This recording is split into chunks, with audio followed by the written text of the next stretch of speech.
ओम शांति। 2-2-72 प्रीत बुद्धि की निशानियां। सभी अव्यक्त रूप में स्थित हो, यह तो जानते हो। अव्यक्ति मिलन अव्यक्त स्थिति में स्थित रहने से ही कर सकते हो। अपने आप से पूछो, अव्यक्त स्थिति में स्थित रहने के अनुभवी कहाँ तक बने हैं?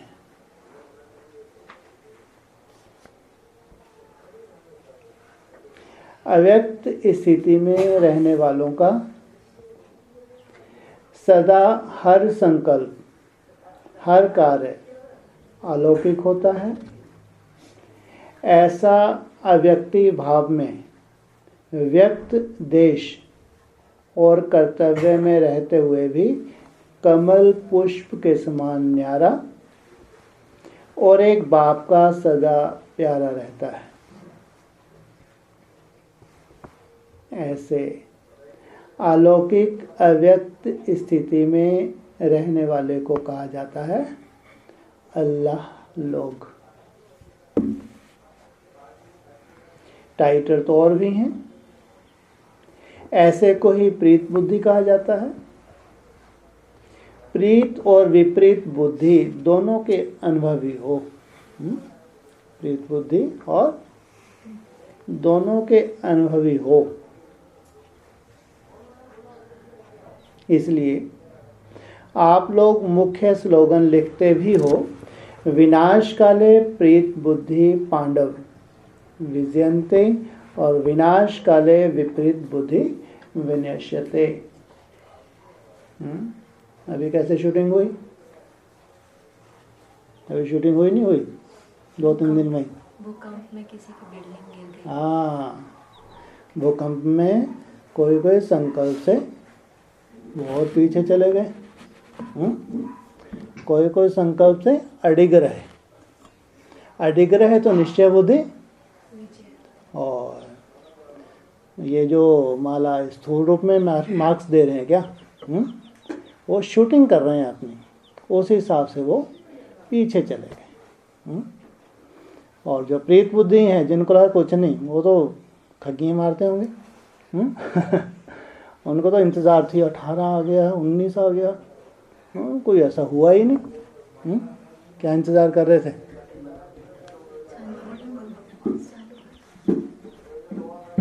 क्या इंतज़ार कर रहे थे? मना इतना शांतिपूर्वक 17, 18, 19 भी निकला जा रहा है, और इतना बड़ा जो भविष्यवाणी थी पूरे ब्राह्मणों के संसार में, कौन सी बड़ी से बड़ी भविष्यवाणी थी? कोई नहीं थी।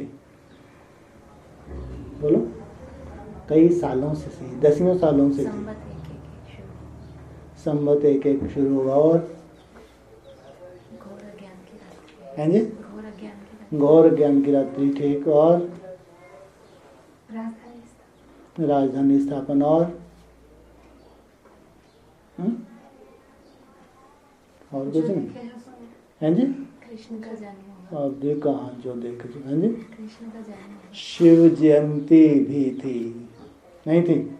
है माना 18 की तो ढेर की ढेर भविष्यवाणी थी। जिस संगठन में सब कुछ चल रहा है वहाँ कोई बड़ा भूकंप ही नहीं आया। छोटे भूकंप तो कलकत्ता में आए थे, और छोटे से, लेकिन एक बड़ा भूकंप, कम से कम बड़ा भूकंप जब आता है तो उसकी निशानी क्या है? कैसे मालूम पड़ता है बड़ा भूकंप है? पेपर में आपकी अगर ऐड थोड़ी सी शोभा दे, और छोटी सी ऐड हो, उसमें शोभा होती है। थोड़ी ऐड थोड़ी बड़ी हो तो शोभा देती नहीं देती? जिसमें चारों तरफ हाहाकार हो जाए, ये तो बहुत उल्टा ज्ञान है। इधर आपकी स्टेज बने उधर आपके थू शुरू हो जाए। कितना उल्टा ज्ञान है। संसार में क्या होता है, आप जब बहुत अच्छी स्टेज पे जाए संसार में महिमा निकलती है, और यहाँ क्या होता है, जब आपकी ग्लानि हो, नाम सहित हो जाए तो समझो राहत है आपको। जरूर बाप ने कहाँ बिठा लिया, सर पे बिठा लिया। हाँ, पहले कहाँ थे, गोद में थे, अभी कहाँ बिठाया, तो सर पे बैठा। सबको दिख रहा है ना, ग्लानि होती है तो भी सबको दिखनी चाहिए। और फिर महिमा निकलती है तो ब्राह्मण परिवार में तब भी तो दिखती है। तो ये प्रत्यक्षता की कहेंगे। अब वो सीन आई जिसके इंतजार थे। तो इसमें जो खेल भी हो गया, विनाश का खेल भी हो गया और स्थापना का खेल भी हो गया। बाबा ने कहा विनाश काले प्रीत बुद्धि पांडव विजयंती और विनाश काले विपरीत बुद्धि विनिशते। अभी विनिशते नहीं, कहाँ, अभी तो वैसे के वैसे हरा भरा सब का सब। कैसे मालूम पड़े विनिशते, यहाँ तो कोई विनिशते नहीं है। सब निश्चय बुद्धि, बुद्धि रूप पाँव हिला ही नहीं है जी। हलचल हुई, लेकिन यहाँ तो हरे भरे बैठे ना, अभी बैठे हैं। जो हलचल की शूटिंग होगी उसका भी ड्रामा बनना बाकी है। वो जो तुम्हारा पर्सनल ड्रामा है, जो तुमने हलचल हुई है, वो तुम्हारा व्यक्तिगत है। जो सीन तुमको खुद ही आगे अपने समय पे भी झेलनी है। माला में फिक्सेशन तो होना है ना। 8 का अपना है, 108 का अपना है, 16,000 का अपना है। जितने जास्ती तुम्हारा चला उतना जास्ती तुम्हारे जब निश्चित समय पे तुम फिक्सेशन होगा तब वो ही हलचल का रूप तुम्हारा वहाँ पे भयंकर रूप धारण कर लेता है। तो ऐसे शूटिंग हो जाती है। तो इस स्लोगन को सारे दिन में अपने आप से लगाते हो कि कितना समय प्रीत बुद्धि अर्थात विजयी बनते हैं, कितना समय विपरीत बुद्धि होने से हार खा लेते हैं।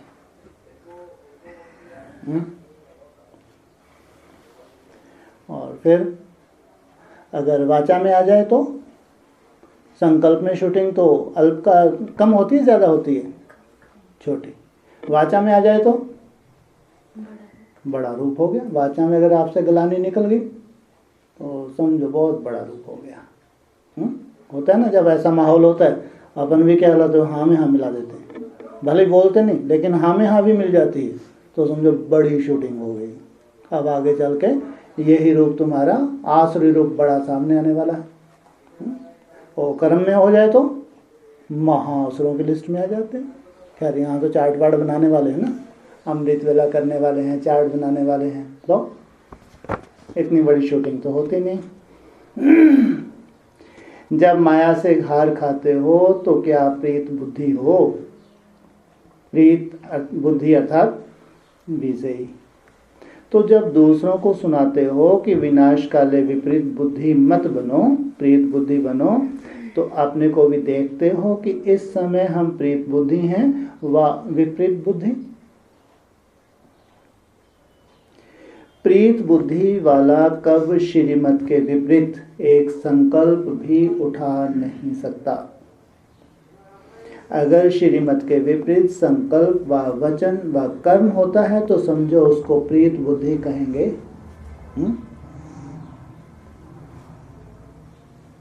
प्रीत बुद्धि अर्थात बुद्धि की लगन व प्रीत एक प्रीतम के साथ लगी हुई हो। भले एवरेस्ट की चढ़ाई है, बड़ा तूफान है, अब तो निकल गया या तूफान बचा है? निकल है, एक और अभी आएगा 5 दिसंबर तक, इनसे मिलो। अरे वाह, में कोई अपने लिए है का? है? अरे 28 वाला तूफान क्या हमारे लिए क्या है? अरे हम तो ये तूफान झेल लिया, बस हो गए फ्री। अब झेलते ही रहेंगे हैं? अरे ये झेल लिया, झेलते ही रहेंगे क्या? हाँ होगा बहुत बड़ा। जैसे अभी ये था ना जनवरी में, है ना, भयंकर तूफान था। नेशनल रूप पे था, तो हो सकता है इंटरनेशनल रूप पे भी हो, लेकिन वो इंटरनेशनल रूप पे हो सकता है और बड़ा हो 28 का, इसमें तो कोई शक नहीं। लेकिन ये नहीं है कि तुम्हारी सर पे डंडा होगा। तुम तो तब कहाँ पे हो गए हैं? खाओगे? भाग जाओगे? हाँ, तुम तो अव्यक्त वतनवासी सदा काल के लिए बन गए, तुम तो तमाशा देखोगे। तुम वहां बैठ के तमाशा देखोगे।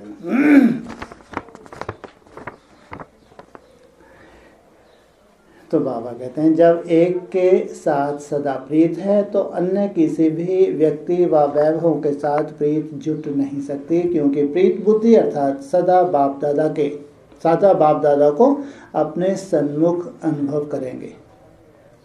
जब बाप सदा सन्मुख है तो ऐसे सन्मुख रहने वाले कब विमुख हो नहीं सकते। विमुख होते हैं अर्थात बाप सन्मुख नहीं है। प्रीत बुद्धि वाले सदैव बाप के सन्मुख होने के कारण उनके मुख से, उनके दिल से सदैव यही बोल निकलते, तुम ही से खाऊं, तुम ही से बैठूं, तुम ही से बोलूं, तुम ही से सुनूं, तुम ही से सर्व संबंध निभाऊं, तुम ही से सर्व प्राप्ति करूं। उनके नैन, उनका मुखड़ा ना बोलते हुए भी बोलते हैं। तो ऐसे विनाश काले प्रीत बुद्धि बने हो, अर्थात एक ही लगन में एक रस स्थिति वाले बने हो। जैसे साकार रूप में, साकार देश में, वरदान भूमि में जब सन्मुख आते हो तो जैसे सुना वैसे ही सदा प्रीत बुद्धि का अनुभव करते हो ना, अनुभव सुनाते हो ना। ऐसे ही बुद्धि योग द्वारा सदा बाप दादा के सन्मुख रहने का अभ्यास करो तो क्या सदा प्रीत बुद्धि नहीं बन सकते? अभी हमारी ही प्रैक्टिस भविष्य का आधार बता दी। जितना मन बुद्धि से उसके सन्मुख हैं तो क्या कहेंगे, वहाँ भी बाबा की मदद मिल जाएगी। और यहाँ मन बुद्धि से सन्मुख नहीं है तो वहाँ कितना भी कोशिश करो बाप की मदद मिल नहीं सकती। तो ऐसे ही बुद्धि योग द्वारा ऐसे प्रीत बुद्धि नहीं बन सकते जिनके सन्मुख है ही बाप दादा। तो जैसे सूर्य के सामने देखने से सूर्य की किरणें अवश्य आती हैं, इस प्रकार अगर ज्ञान सूर्य बाप के सदा सन्मुख रहो तो ज्ञान सूर्य के सर्व गुणों की किरणें अपने पे अनुभव नहीं होंगी। ज्ञान सूर्य की किरणें ना चाहते भी अपने में धारण होते हुए अनुभव करेंगे, लेकिन जब तक बाप के सदा सन्मुख होंगे, माना उस वक्त भले किरणों का मन बुद्धि में ना भी हो, लेकिन ऑटोमेटिक अगर उसके सामने है तो किरणें अपना काम करती हैं। जो सदा बाप को सन्मुख अनुभव करते हैं उन्हों की सूरत पर क्या दिखाई देगा, जिससे आप स्वयं ही समझ जावेंगे कि यह सदैव बाप के सन्मुख रहता है। जो साकार में भी सन्मुख रहते हैं उन्हों की सूरत पर क्या रहता है। साकार में सन्मुख रहने का तो सहज अनुभव कर सकते हो, बहुत पुराना शब्द है, रिवाइज कोर्स चल रहा है ना, तो पुराना शब्द भी रिवाइज हो रहा है। यह भी बुद्धि की ड्रिल है, बुद्धि में मनन करने की शक्ति आ जाएगी। अच्छा, एक तो उनकी सूरत पर अंतर्मुखता की व अंतर्मुखी की झलक रहती है, सदा खोए हुए रहते हैं, याद में रहते हैं। और दूसरा अपने संगम युग की और भविष्य की सर्व स्वयमान की फलक भी रहती है। समझा? एक झलक दिखाई देगी, दूसरा फलक दिखाई देती है। तो ऐसे सदैव ना सिर्फ फलक दिखाई दे लेकिन झलक भी दिखाई दे, हर्षित मुख के साथ अंतर्मुखता भी दिखाई दे, ऐसे को कहा जाता है सदा बाप के सन्मुख रहने वाले प्रीत बुद्धि। अगर सदा यह स्मृति रहे कि इस तन का किसी भी समय विनाश हो सकता है, तो यह विनाश काल स्मृति में रहने से प्रीत बुद्धि स्वतः ही हो जाएंगे। जब विनाश का काल आता है तो अज्ञानी भी बाप को याद करने का प्रयत्न जरूर करते हैं, लेकिन परिचय के बिना प्रीत जुट नहीं पाते।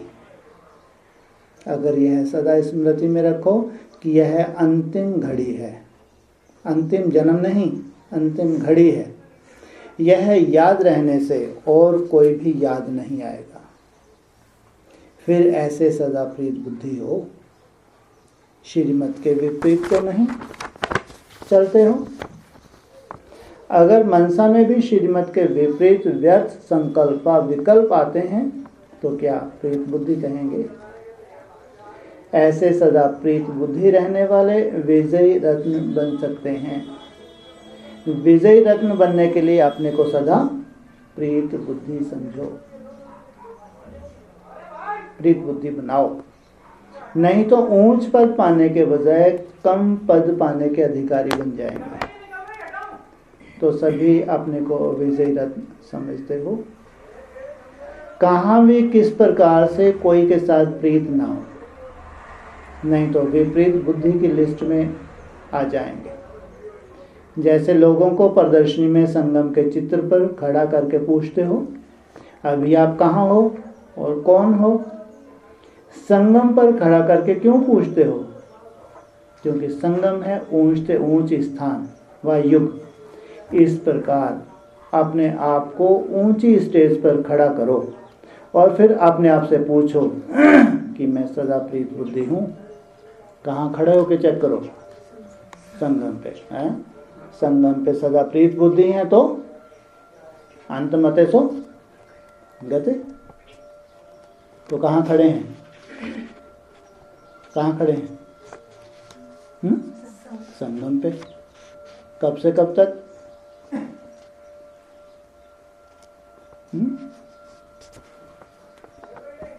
कब से कब तक? 18 से 21। इसको कहेंगे, हाँ, ये संगम का संगम है, ये भी संगम है। इसमें जितना अंतमति सो गति।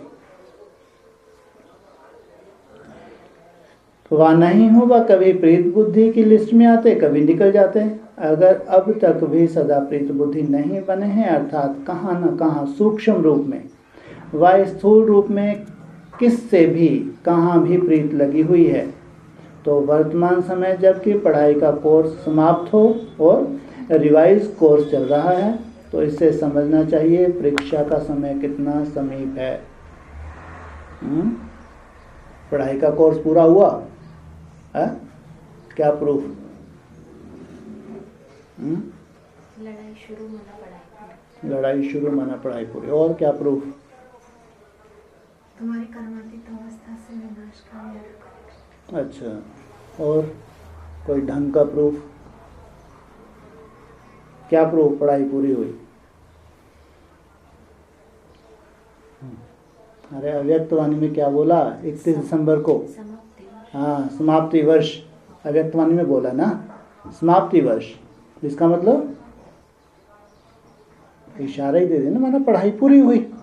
हाँ, ये तो एक एग्जाम के दिन है, इसलिए एक टीचर धीरे धीरे छुटपुट अपने बच्चों को थोड़ा सा मदद कर रहा है। बाकी पढ़ाई तो 18 में पूरी हो गई। ये तो कहो कि एग्ज़ाम है तो इसलिए रिवाइज करवा रहे हैं बाबा भी। हाँ, तो ये भी जो एग्ज़ाम है 3 घंटे का, 2.5-3 घंटे का ही है ना। हाँ, 21 तक एग्ज़ाम है। 21 तक जो जो उस स्टेज पे जाते जाएंगे वैसा वैसा उनका फिक्सेशन होता जाएगा। जैसे आजकल कॉरल गवर्नमेंट भी बीच बीच में पेपर लेकर उन्हों की मार्क्स फाइनल पेपर में जमा करती है, इस प्रकार वर्तमान समय जो भी कर्म करते हो समझो प्रैक्टिकल पेपर दे रहे हैं और इस समय के पेपर की रिजल्ट फाइनल पेपर में जमा हो रही है।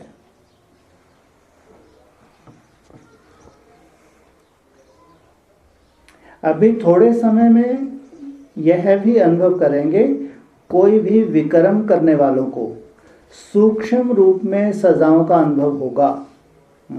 ये और शुरू हो रहा है।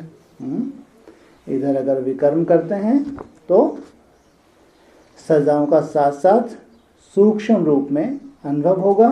जैसे प्रीत बुद्धि वाले चलते चलते बाप और बाप के चरित्र और बाप के कर्तव्य की स्मृति में रहने से बाप के मिलने का प्रैक्टिकल अनुभव करते हैं, वैसे विपरीत बुद्धि वाले विमुख होने से सूक्ष्म सजाओं का अनुभव करेंगे। इसलिए फिर भी बाप दादा पहले से ही सुना रहे हैं कि उन सजाओं का अनुभव बहुत कड़ा है। उनके सीरत और हरेक अनुभव करेंगे, उनके सीरत से हरेक अनुभव कर सकेंगे कि इस समय यह आत्मा सजा भोग रही है। भले वो आत्मा मुख से नहीं बताएगी लेकिन चेहरे से दिखेगा। कितना भी अपने को छिपाने की कोशिश करेंगे लेकिन छिपा नहीं सकेंगे। 1 सेकंड की सजा अनेक जन्मों के दुख का अनुभव कराने वाली है। जैसे बाप के सन्मुख आने से 1 सेकंड का मिलन आत्मा के अनेक जन्मों की प्यास बुझा देता है, ऐसे विमुख होने वालों को भी अनुभव होगा। फिर उन सजाओं से छूटकर अपनी उस स्टेज पर आने में बहुत मेहनत लगेगी। इसलिए पहले से ही वार्निंग दे रहे हैं कि अब परीक्षा का समय चल रहा है। खत्म नहीं हुई है? आज खत्म नहीं हुई परीक्षा, तो हवाई खत्म दिख रही है। अभी परीक्षा का समय चल रहा है। माता बहुत तेज तूफान था, वो झेल लिया आपने। लेकिन जो आपने झेला, जिस बीज रूप अवस्था में टिक के झेला, और वही अवस्था अगर आप निरंतर बना ले 21 तक, माना झेला है तो कोई अवस्था का भी तो अनुभव करके झेला होगा ना, है ना। तो वही अगर निरंतर हो जाए तो समझे ठप्पा लग गया परमानेंट। तो परीक्षा का समय चल रहा है। ऐसे फिर उलाहना नहीं देना कि हमें क्या मालूम, इस कर्म की इतनी गूढ़ गति है।